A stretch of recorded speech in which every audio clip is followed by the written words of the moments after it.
half-brother was Cleo's on-track trainer. Meggie privately wondered if Cleo ran because Leo ran beside her, or because of what 7-year-old Alec whispered in her white ear before each race.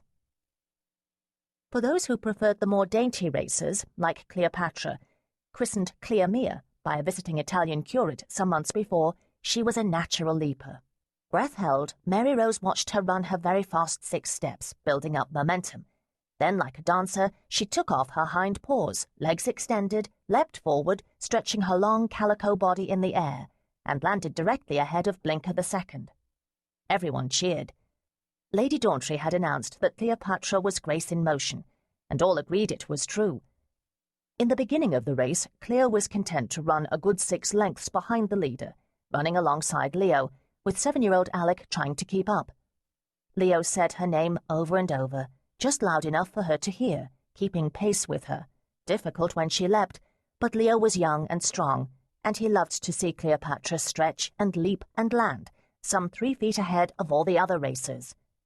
The Harker brothers from the Mount Vale Mews praised the technique as unique and ever so lovely to watch. Then they would speak of Alec and shake their heads, and wonder how he would change the world of cat racing with his gift. A cat whisperer. Just imagine. Blinker II poked his head out, running all out, managed to pass Cleopatra again. He was running his paws off, staying right in the middle of the course, hearing his master's shout of encouragement, a shout that meant to Blinker that he would get all the fresh warm milk he could lap up as it was squeezed out of Trudy, the Grimsby cow. He didn't even veer away when another racing cat nearly ran over him. Mr. Grimsby hadn't overtrained him for this meet, heeding the Harker brothers' advice some 6 months before to keep laps at no more than 10 per day. Blinker II was all grey, with bright green eyes.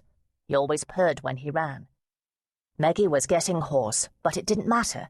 She yelled at the top of her lungs, "Come on, Mr. Cork, move! You can run faster than Blinker II. Look at that delicious trout Max is waving for you. Just you smell that tangy flavour." Mr. Cork was serious now, running so fast his legs were a blur, his golden paws barely skimming the dry dirt course.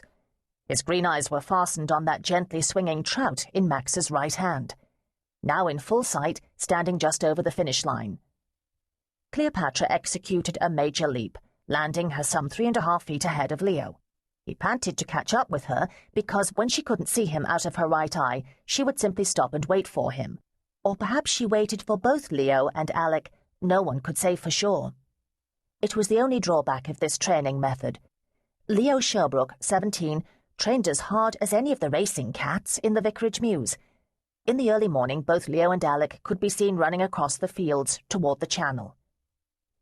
Horatio Blummer's stock white racer, Candace, shaped much like a cannon, mean as could be, was all snarls and fangs when she got near another racer. Those racers who didn't move away from her quickly got bitten hard on the rump. Candace was running fairly well today, snarling with every step. Just plain mean. That was what Mr. Blummer said proudly of Candace. She didn't need any bribes to make her run hard.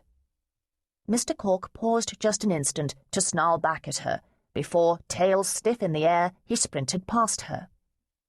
Mr. Goodgame's Horace, 10 years old now, but still game, a small joke always repeated by Mr. Goodgame, was long and skinny, and looked like a white and grey spotted arrow flying through the field of racers.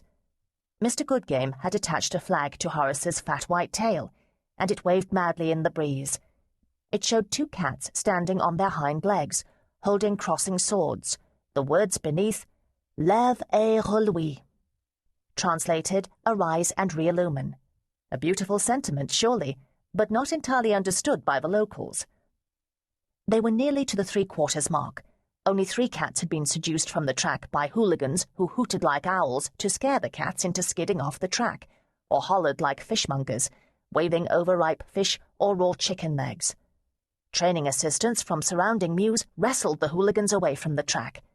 Meggie shouted, "Mr. Cork, I'll give you 3 strips of bacon if you beat out old Lumley." Old Lumley was a champion.